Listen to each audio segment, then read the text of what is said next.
You know that feeling when someone invites you out, and before they even finish the sentence, you already feel exhausted? Not because you dislike them, not because the activity sounds bad, but because something deep inside you recoils at the prospect of leaving your space, your home, your sanctuary. And here's what makes it complicated. You tell yourself it's preference. You tell yourself you're just introverted, that you're content, that you've simply chosen a quieter life. But late at night, when you're scrolling through photos of gatherings you declined, of experiences you avoided, of connections you let fade, there's this whisper, this quiet, persistent whisper that asks, am I choosing this, or am I hiding? This is the core paradox of the homebody who has crossed the line from preference into compulsion. The place that was supposed to protect you has become the place that isolates you. The walls that once kept chaos out now keep life out. And the terrible truth, the one that sits heavy in your chest when you're honest with yourself, is that you're not staying home because it brings you joy. You're staying home because everything else brings you fear. The thing that saved you is now the thing sabotaging you. Let me be clear about something right away. There is nothing inherently pathological about loving your home. There is nothing wrong with introversion, with needing solitude to recharge, with finding profound peace in your own company. But we're not talking about healthy solitude here. We're talking about something else entirely. We're talking about when your home stops being a place you return to and becomes a place you can't leave. When I prefer staying in becomes I'm terrified of going out. When comfort curdles into avoidance, and avoidance hardens into a lifestyle you defend but secretly resent. This video is for those of you who feel the weight of that distinction, who know, somewhere beneath all the rationalizations, that your relationship with home has become something more complicated than preference, something that requires examination. Let's start with what's actually happening in your nervous system, because this isn't about willpower or personality. This is about survival architecture. What we're discussing is a form of avoidant attachment meeting agoraphobic tendencies layered over what psychologists call safety-seeking behavior. In simple terms, your nervous system has categorized home as the only genuinely safe space in an otherwise threatening world. Every other environment, no matter how objectively safe, registers as potential danger. This didn't happen randomly. This happened because at some formative point, the outside world proved itself unsafe. Maybe it was social trauma, bullying, rejection, humiliation. Maybe it was family chaos that made home the only predictable refuge. Maybe it was sensory overwhelm in a world that felt too loud, too fast, too demanding. Or maybe it was the slow accumulation of 1,000 small moments where you learned that people hurt you, disappoint you, misunderstand you, and home never does. Your brain, in its elegant wisdom, created a solution: hypervigilance paired with environmental restriction. If we can't control the world, we can control our exposure to it. Here's the neurological reality. Your amygdala, your brain's fear center, has learned to associate outside with threat. Meanwhile, your default mode network, the neural system responsible for self-referential thought and social cognition, has begun to atrophy from underuse. You're not practicing the neural patterns of connection, spontaneity, and environmental adaptation. You're practicing the neural patterns of withdrawal, prediction, and control. Think of it like this. Your brain is a path through a forest. The more you walk a particular path, the clearer it becomes. The less you walk other paths, the more they disappear beneath overgrowth. You have walked the path of home is safe, outside is threat, so many times that it has become a highway. Meanwhile, the path of the world contains beauty and connection has become barely visible. This is what psychologists call a self-reinforcing feedback loop. The more you avoid, the more your fear grows. The more your fear grows, the more you avoid. And with each cycle, your world becomes smaller. But here's what makes this particularly insidious: confirmation bias. Every time you stay home and nothing bad happens, your brain registers this as evidence that staying home was the right choice. Every time you do go out and experience even minor discomfort, an awkward conversation, a moment of anxiety, a feeling of not belonging, your brain registers this as evidence that the outside world is exactly as threatening as you suspected. You're not collecting data about reality anymore. You're collecting data that confirms your fear. Now let's talk about what this actually costs you, because this is where the real grief lives. The profound tragedy of compulsive homebound behavior is that you're sacrificing the very thing that makes life meaningful, the fullness of human experience. You're trading richness for predictability, depth for safety, growth for comfort. Carl Jung wrote, "There is no coming to consciousness without pain." And what you've done in your retreat to home is opted out of consciousness.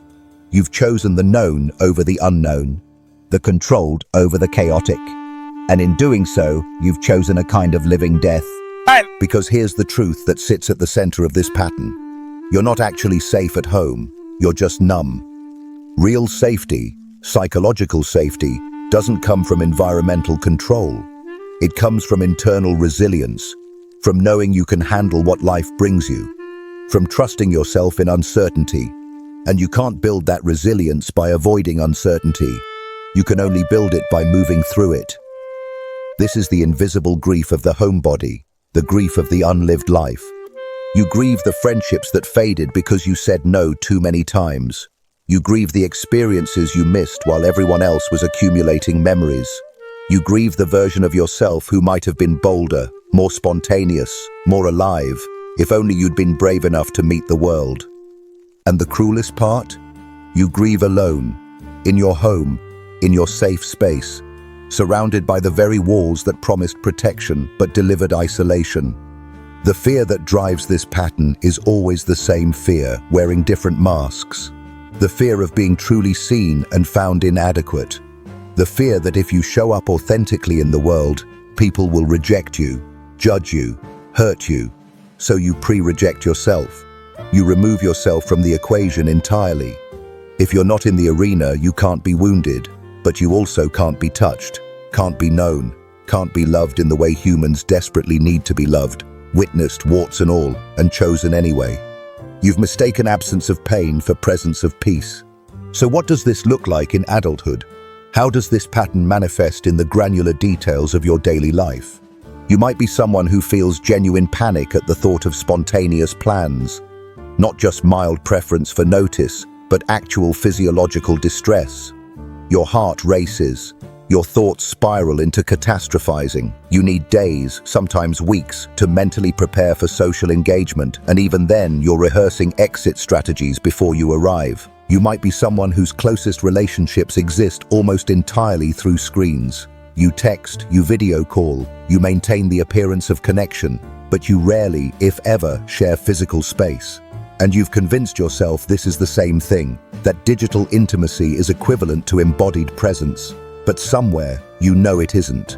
You know there's something essential missing, something that happens when humans breathe the same air, when conversations can't be edited, when you can't control the pause button. You might be someone who has structured your entire career around staying home. Remote work isn't just a preference, it's a requirement. The thought of an office, of commuting, of small talk in break rooms, it feels suffocating. And yes, remote work can be healthy. But for you, it's not about flexibility. It's about control. It's about ensuring you never have to be uncomfortable. You might be someone whose home has become so optimized for comfort that leaving feels like sensory punishment. You've curated lighting, temperature, sound, everything, to the point where anywhere else feels hostile by comparison. You've built a womb, and now re-entering the world feels like a second birth you're not ready for. You might be someone who rationalizes your isolation as superiority. You tell yourself you're above the shallow socializing, the meaningless small talk, the performative friendships. You've convinced yourself that staying home is a form of enlightenment, that you've transcended the need for external validation. But really, you're just protecting yourself from the risk of not receiving it. You might be someone who experiences guilt every time you do leave home, like you're betraying yourself. Like going out is a failure, not an expansion. You return home with relief so profound it feels like grief, and you promise yourself you won't put yourself through that again. You might be someone whose sense of self has become so intertwined with your space that you genuinely don't know who you are outside of it. Your identity is curator, not participant. Consumer, not creator. Observer, not actor. And the question, who am I in the world, has no answer, because you're not in the world, you're adjacent to it. These aren't personality traits. These are coping mechanisms. These are the symptoms of a nervous system that learned, once upon a time, that the world is too much and home is just enough. And the first step toward healing isn't judgment. It's witnessing. It's saying, with compassion, "This made sense once. This kept me alive. But it's not serving me anymore." So how do you heal from this? How do you reclaim your life from the prison of safety? First, you have to understand that healing isn't about forcing yourself to become an extrovert. It's not about white-knuckling your way through social anxiety or gaslighting yourself into believing you should love parties. It's about expanding your capacity to be with discomfort. It's about building trust, not in the world, but in yourself to navigate the world. The therapeutic model that addresses this most directly is called graduated exposure, rooted in the principles of cognitive behavioral therapy. But it has to be done with self-compassion, not self-punishment. You start small, excruciatingly small. You sit on your porch for 5 minutes. You walk to the end of your street. You go to a coffee shop and just exist there. No agenda. You're not trying to have a transformative experience. You're just proving to your nervous system that you can be outside your controlled environment and survive. This is where somatic therapy becomes crucial, because your body is holding the fear that your mind has rationalized. You have to learn to feel your fear without fleeing it, to notice the tightness in your chest, the shallowness of your breath, the urge to retreat, and to stay anyway, to breathe into it, to let your nervous system complete the stress cycle instead of aborting it through avoidance. You also have to engage in inner child work, because the part of you that's terrified of the world is not your adult self. It's the younger version of you who got hurt and never received repair. You have to have a conversation with that part. Ask it, what do you need to feel safe? And then you have to provide that for yourself, not by hiding, but by being the protective, attuned adult presence that younger you needed but didn't get. Shadow work is essential here. You have to examine the story you've told yourself about why you stay home. You have to get brutally honest about whether your solitude is chosen or compelled, whether your preferences are authentic or defense mechanisms. This requires sitting with the parts of yourself you've hidden, even from yourself, the part that's lonely, the part that's ashamed, the part that desperately wants connection but is too afraid to reach for it.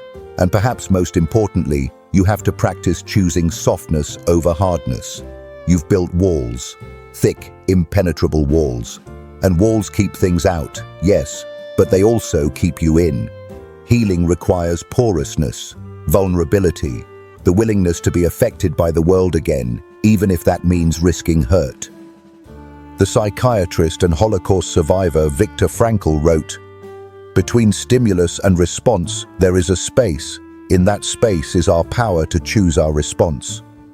In our response lies our growth and our freedom. Your healing lives in that space, in the moment between the invitation and your automatic no, between the fear and the retreat.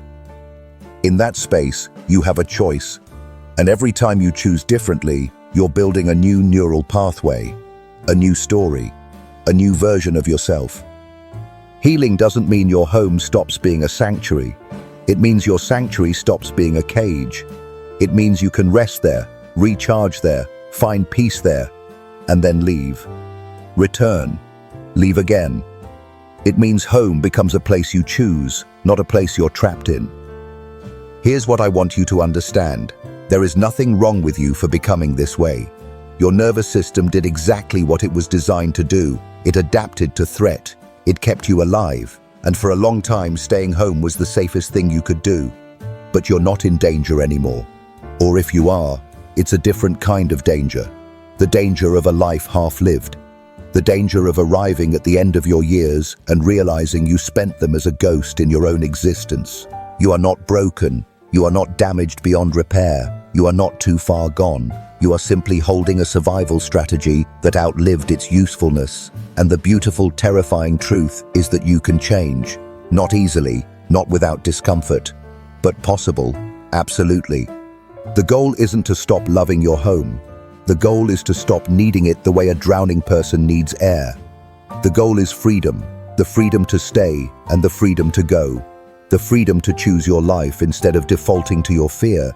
And if this resonates with you, if you recognize yourself in these words, I want you to know you're not alone. There are millions of people living in the same self-imposed exile, believing they're the only ones. Share this video with someone who needs to hear it. Let them know they're seen. Because the opposite of isolation isn't necessarily crowds. Sometimes it's just one person saying, I see you, I understand, and there's a way forward. You don't need to be fixed, you just need to become whole again.